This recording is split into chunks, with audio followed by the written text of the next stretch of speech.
muito de o cidadão ali que recebe o seu benefício, e geralmente são benefícios como aposentadoria, certo? Benefícios que são já mais duradouros, por assim dizer.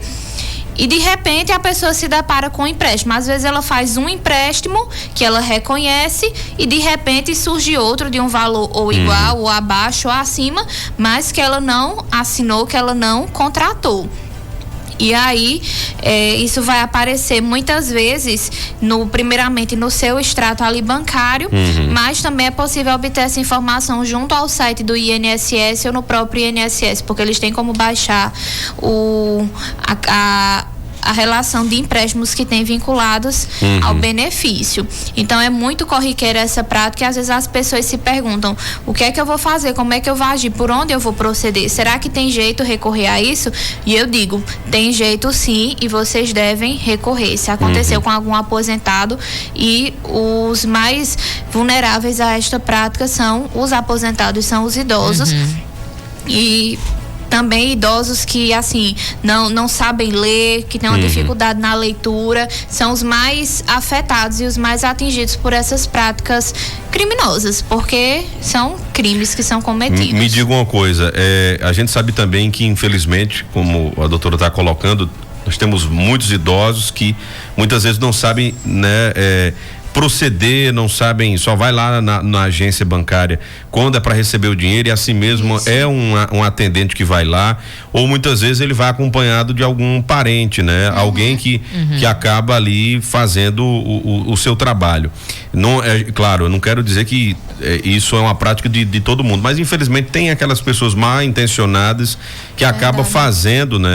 Indo lá, o idoso não sabe nem o que é que ele está vendo, assinando, e acaba assinando um documento desse que está autorizando algum tipo de empréstimo, né? Porque empréstimo consignado hoje em dia, o aposentado tem que ir lá, tem que assinar, tem, né? que concordar, tem né? que concordar, faz aquele tem hoje um sistema de reconhecimento facial e tudo mais. Infelizmente aí tem gente mal intencionada dentro de algumas famílias, né? E acaba levando o idoso a fazer um empréstimo desse. Tem essa realidade também, né, doutora? Isso aconteceu, sim. Eu já tive conhecimento de casos nesse sentido, que alguém da família foi quem realizou um empréstimo em nome daquele idoso. Só que a gente precisa abrir um parênteses sobre essa questão dos contratos, porque em algumas instituições ainda não é pedido reconhecimento facial, e aí se baseiam pela assinatura, né? E eu não posso afirmar isso como verdade, mas chegou ao meu conhecimento de uma pessoa que tem, assim, uma certa ligação com banco, já trabalhou em questão de empréstimo, etc. E essa pessoa chegou a me relatar que muitas vezes algumas instituições bancárias ali tem várias cópias e vários papéis que eles têm que assinar, e muitas vezes eles colocam ali no meio para assinar um empréstimo diferente do que a pessoa está contratando. Então ela ali assina várias cópias achando que é do mesmo empréstimo. Entendi. Quando na verdade é de outros contratos, tem né? o que ela quer e tem outro contrato de empréstimo. Ou seja, má fé, né? Por parte de quem está fazendo. Sim. E a gente pensa que não ocorre, não, mas ocorre sim.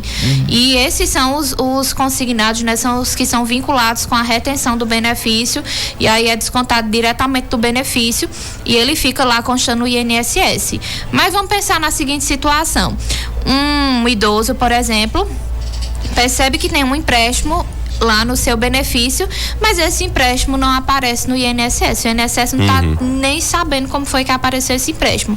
Então, o que é que pode ter ocorrido?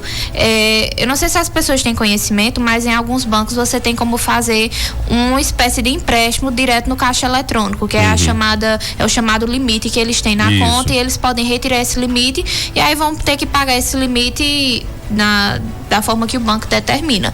Então isso muitas vezes acontece também. Às vezes é alguém próximo, às vezes é uma pessoa distante que está ali no banco, se oferece para ajudar, e o idoso bem intencionado acaba sofrendo esse golpe. Então isso também é possível. E aí, mas nesse caso não vale a pena recorrer, não vale a pena correr atrás, já que o INSS não tem conhecimento? Não, vale a pena sim. Até porque o banco, nesses casos, é quem deve ser responsabilizado. Nos casos que há uma retenção do benefício do INSS, o INSS autoriza essa realização, aí o INSS também é colocado como o réu da ação. Então ele é colocado ali como alguém que vai responder juntamente com a instituição bancária em virtude desse empréstimo. Olha, tem um ouvinte até dizendo aqui, olha, meu avô já foi vítima, né? Aqui em Serra tem vários financeiros que infelizmente estão com uma vida boa, né? Em cima dos aposentados, né? Mas Deus tudo vê. E assim, claro, tem muitas pessoas que trabalham corretamente, que fazem seu trabalho, tem muitos anos na praça, mas infelizmente tem realmente pessoas mal intencionadas, né? Com certeza. Pessoas que acabam ludibriando, percebem a falta de conhecimento por parte daquela pessoa idosa. Isso. Então, por exemplo, o idoso que está ouvindo agora, acho que uma dica importante muitas vezes quer tirar um empréstimo, né? Então chama alguém da família que ele confia e vai junto, uma pessoa que conheça, né? E que veja tudo, leia o contrato, veja o que é que está assinando. Isso é muito importante, não ler o contrato, isso não é o muitas vezes contrato para não saber o que é que está assinando, né? Isso. Infelizmente tem muita gente mal intencionada. Outra pessoa aqui colocou, né? Todo cuidado é pouco para não ser vítima, porque o mundo hoje hoje em dia tá cheio de sorrateiros. É o que a gente está comentando agora aqui, né? Muita gente mal intencionada, né? Ainda sobre essa questão dos valores cobrados indevidamente, eu tenho um caso, inclusive, na minha família, doutora, de uma aposentada que estava tendo todo mês um desconto na sua aposentadoria e o banco não explicava, né? Porque aquele desconto, e todo mês vinha descontado um valor significativo, e a pessoa acreditando que realmente devia aquilo, que a aposentadoria vinha descontada, mas ela não fez nenhum empréstimo e não entendia o motivo. Isso acontece muito também, né? Acontece sim. E comentando agora de um caso, claro que eu não posso dar os detalhes de instituição e de cliente, mas sobre um caso que eu estou cuidando, e eu, advogada, indo lá, ainda foi uma resistência para eles me passarem. Não queria aceitar nem minha procuração. Tive que alterar a procuração, levar a idosa lá para poder eles aceitarem, porque é uma rigidez até para passar para o advogado as informações. E aí a gente fez muita queixa perante a OAB também, e aí foi tentando resolver mais esse problema. Então, quando é a pessoa que vai lá ter informação, eles dão um jeito muitas vezes de driblar a informação e não explicar.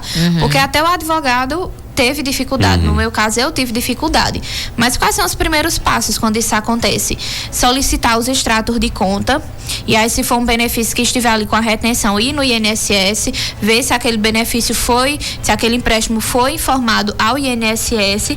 Se sim, então a gente sabe que é consignado com desconto direto do benefício. Se não, se mexeu no limite, aí a questão é com o banco. Mas em todos os casos é extremamente importante realizar um BO. Não reconhece, correr na delegacia para registrar esse BO, porque isso vai precisar ser colocado numa ação futura para comprovar que a pessoa sofreu esse golpe. Agora, a gente sabe que tem uma agência bancária, que eu não vou citar nomes, mas quem está me ouvindo sabe que a agência bancária que eu estou me referindo, né, porque ela já é famosa na região por aplicar golpes em aposentados. Tem uma agência bancária da região, inclusive uma agência grande, que é famosa por fazer isso. Mas não diga que tem aqui em Serra Talhada, não. Tem na região, tá? Tem na região. E quem está me ouvindo sabe de que agência eu estou falando, que ela é famosa em fazer isso. Já virou caso de polícia, uma cidade da região, enfim, pro gerente que estava roubando o povo. Isso todo mundo é de conhecimento geral e público. O aposentado, ele é obrigado a receber naquela agência? Como é que isso funciona? Se tem uma agência que costuma fazer isso, por que o aposentado é obrigado a receber lá? Eis a questão, ele não é obrigado a receber lá. Então, o INSS, quando vai pagar o benefício, colocar ali para um banco que seja próximo. Alguns benefícios, por exemplo, a auxílio-doença, a gente tem como selecionar qual é o banco que quer receber. Mas em alguns casos o banco já é indicado sem essa opção. Mas o idoso, se sentindo prejudicado, não querendo receber naquele banco, por quaisquer que sejam as razões, pode solicitar diretamente no INSS a transferência do recebimento do benefício. Então, direto na agência, ou isso pode ser feito via internet? Estou perguntando isso porque muitas vezes o idoso nem sabe, ou a pessoa nem sabe, que ela pode receber em outra agência, que se ela está se sentindo lesada, prejudicada naquela, ou às vezes o pagamento demora muito, é muita fila, é cansativo, é exaustivo para o idoso. Então muda de agência. Se tem uma agência que atende melhor, né? Então muda de agência. E hoje existe muita a portabilidade de salário, né? Isso. Você pode solicitar. Hoje qualquer banco aceita, né? Você pode pegar o seu salário que você recebe no banco e ele coloca em outro. Então, tá sentindo prejudicado, muda de agência. E inclusive quando é o primeiro recebimento, ainda não houve uma conta, assim, propriamente dita, então naquele mesmo momento a pessoa pode ir a outro banco e fazer a solicitação ao banco para que o banco solicite o recebimento do benefício. Mas quando já é um benefício que a pessoa vem recebendo há um tempo, por meio do INSS a gente pode fazer essa solicitação. De certeza na agência. E sobre a questão do site, eu estou na dúvida no momento se eu tenho que ligar para o 135 pedindo que abram essa opção ou se a opção já está lá. Essa eu realmente preciso checar, porque eu nunca fiz no site não, mas tem a opção de solicitar essa mudança de agência bancária. Tenho aqui uma pessoa, olha, fizeram um empréstimo de R$5.000 no nome da minha avó e sacaram todo o dinheiro e o banco disse que tinha sido ela. A minha avó não tirou, né? Estavam sacando de pouco, 2 sacos por dia e ela mora no sítio. Então olha aí, né? E o banco e tem a microfilmagem, todo o caixa eletrônico tem uma câmera, né? Que registra todo momento e que também se a polícia fazendo o boletim, a polícia pode até solicitar a microfilmagem daquele caixa. Infelizmente, muitas vítimas, Tony, não denunciam, acham que não vão conseguir resolver ou que ir atrás de um advogado vai ser muito difícil, né? E deixam pra lá e a agência bancária se beneficia. Sim. A senhora, pela experiência que tem, doutora, vale a pena denunciar? Vale a pena ir atrás dos direitos? Vale sim, com certeza. Não tem jeito, não tem como resolver. Mas é possível sim, você, por exemplo, pedir ao juiz uma tutela antecipada para que o juiz cesse o desconto, obrigue o banco a cessar o desconto enquanto não ficar resolvido de quem é a culpa. Isso aconteceu num caso que eu estou cuidando. Eu pedi que o juiz ali fizesse a suspensão desse desconto até se comprovar que quem é o culpado da história. E o juiz atendeu por ser uma idosa e por serem muitas causas nesse sentido, né? Ele atendeu esse pedido e ali o desconto está suspenso no pagamento dessa idosa até que se resolva. Pode ser que só se resolva daqui a 10 anos, mas nesses 10 anos ela não vai estar pagando um centavo desse enquanto empréstimo. for resolvido, né? E quando pode fazer, não, pode, vai. Quando é um parente que faz, porque a gente sabe que tem muita gente que engana os próprios pais, avós, né, que utilizam da bondade aí desses idosos para enganar. Quando é um parente que faz, mas sem o consentimento do idoso ou até mesmo enrolando o idoso, tem como também reverter, doutora? Ou aí, infelizmente, o prejuízo fica para o aposentado? Assim, é uma questão delicada, né, porque existe uma previsão no Código Penal, mas se eu não me engano são só para questões de menores valores, que às vezes quando ocorre um furto, alguma coisa mais simples, se é por exemplo do filho para a mãe, meio que vai estar ali uma excludente, vai ter ali algo que vai aliviar a responsabilidade, mas quando passam a ser casos assim mais graves, eu acredito que é possível sim a pessoa ir atrás, né? Felizmente, mesmo que seja o filho, se for o interesse, né? Fazer essa notificação à delegacia, etc. E nada impede também de já entrar com uma ação civil de indenização contra a pessoa. Mas é muito delicado porque na maior parte das vezes os pais simplamente deixam pra lá, né?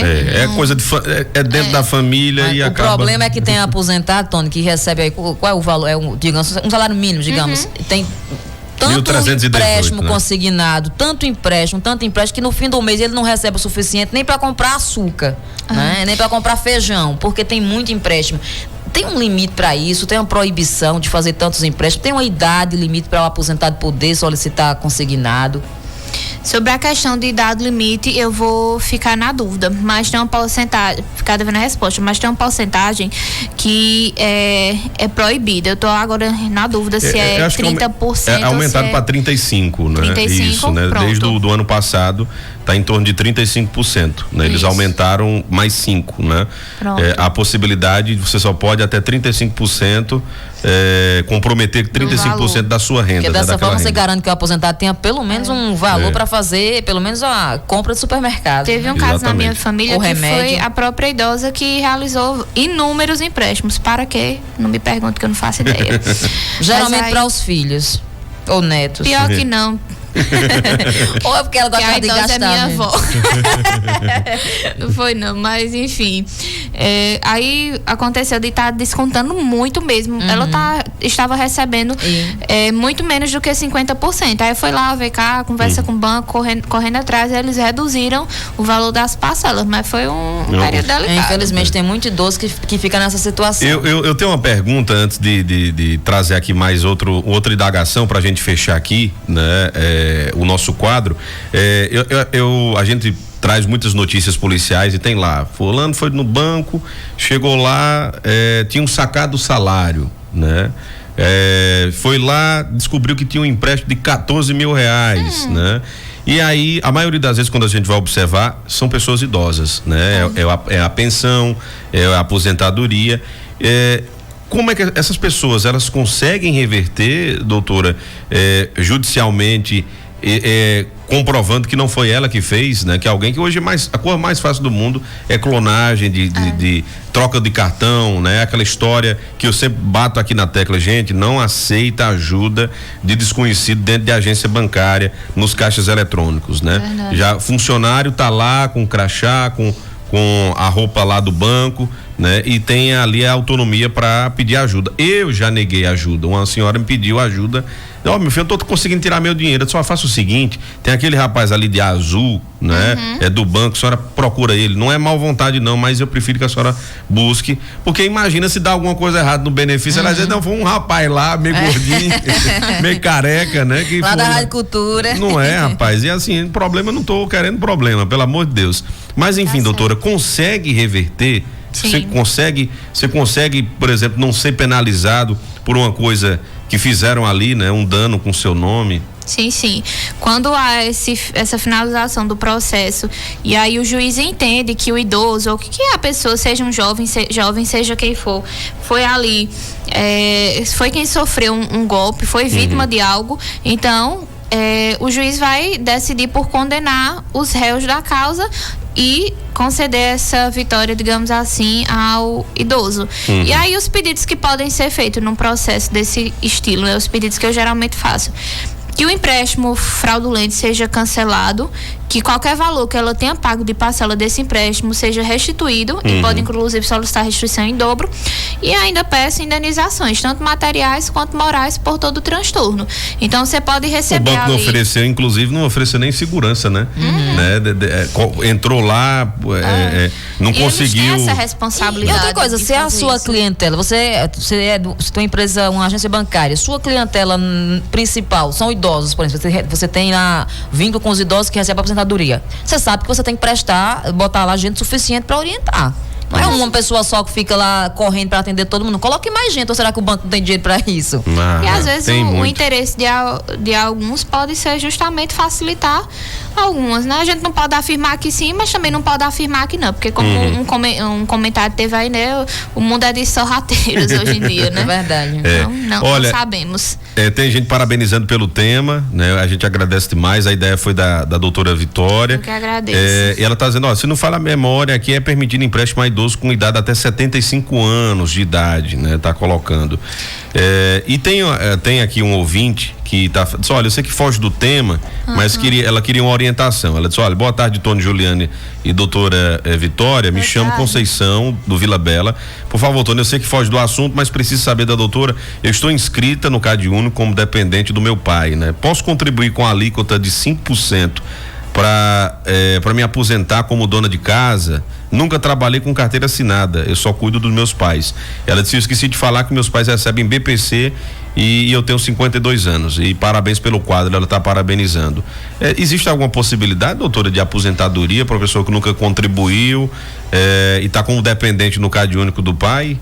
Apesar da idade de 52 anos de idade. Eu acho que inclusive ela pergunta sobre a redução da porcentagem, né? Ela falou aí na Isso tem uma alíquota de 5%, isso, né? Sim, é possível. O beneficiário baixa renda. Então, ela pode contribuir como segurada facultativa baixa renda. E aí, como os pais já recebem BPC, como ela está no CadÚnico deles, então o recebimento desses benefícios pode ajudar, inclusive, a comprovar de que eles são baixa renda. Então ela só precisa comprovar que de fato ela está ali, ela reside com eles, ela mora ali naquela casa, cuida deles, etc. E pode, sim, sem nenhum problema, fazer essa inscrição como facultativo baixa renda. O que pode acontecer é que o INSS vai pedir para validar mais perto da aposentadoria essas contribuições. Então, o que a senhora já pode fazer, dona Conceição, a partir de agora, guardar extratos de benefícios, tirar cópia de benefícios que os pais estão recebendo, questão de CAD único, sempre manter atualizado, sempre solicitar declarações, se tiver declaração de assistência social, tudo isso ajuda a comprovar mais adiante a questão do baixa renda. Sobre a questão da idade limite, eu estava vendo aqui, a lei ela não diz que não pode a partir de tal idade, mas geralmente as agências bancárias, né, já não tem tanta disponibilidade de empréstimo para idosos a partir de 80 anos, até mesmo porque os juros serão bem mais altos, porque o prazo de pagamento é mais curto, né, pela idade do idoso. Então, geralmente até o 70... banco já pensa Isso, aí já vai na morte do beneficiário, né? Já faz um empréstimo com parcelas com um tempo mais curto de pagamento e, obviamente, com um juro bem mais elevado, e aí fica difícil para o idoso por conta da idade. Mas a lei, ela não restringe, pelo menos é o que estou vendo aqui. E para a gente fechar o quadro, que eu falava aqui, tem uma indagação, olha, boa tarde, e tem associações dos aposentados que também descontam sem permissão, fizeram desconto no meu benefício. Existem essas associações também de idosos, doutora, que faz desconto? Ah, sim. O negócio aí tá meio estranho, porque legalmente falando. Algum sindicato que o idoso fazia parte. O camarada já tá aposentado, né? E pra que isso? De repente algum sindicato que a pessoa fazia parte. Tem que ver qual é a profissão da pessoa, qual era a profissão e o que é que tá embasando essa questão de desconto. Porque assim, uma vez aposentado, você só vai ter que ter os descontos que são legalmente previstos. Por exemplo, eu tenho um caso na família de uma pessoa que é pensionista, e aí a origem da pensão, ela é federal, né? A pessoa que faleceu era um servidor federal, e aí existe uma associação de servidores federais, e aí ele tem uma taxazinha de 1% que cobra dentro daquele valor, contribuição associativa e tal.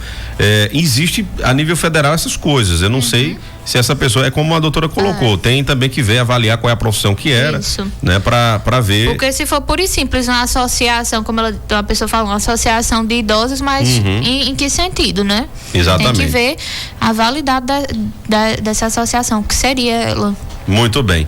Bom, pessoal, eu vou acabando aqui o programa, o quadro. Uma pessoa disse aqui, ó, boa tarde, doutora, eu fiz um empréstimo de 12 mil e é descontado R$322,89. Tá correto o desconto, tem que ver qual era a taxa de juros, né, do banco e tudo mais. Mas só uma né? dica rápida nesse sentido, tem como também processar para poder baixar a taxa de juros, viu? Mas juro é o que mais acontece, taxa de juro absurda, é o que tem nesse país, né? Tem como recorrer na justiça. É terrível o juro do Brasil, né? É o mais alto do mundo só, né? Você pega 12 mil, paga 24 mil, paga o dobro, né? Quando não é o triplo. O triplo, é verdade. A taxa mais alta do planeta, é a nossa. Aí quando você fala em reduzir taxa de juros, tem gente que tá achando que não tem que reduzir, tem que reduzir sim, é muito alto.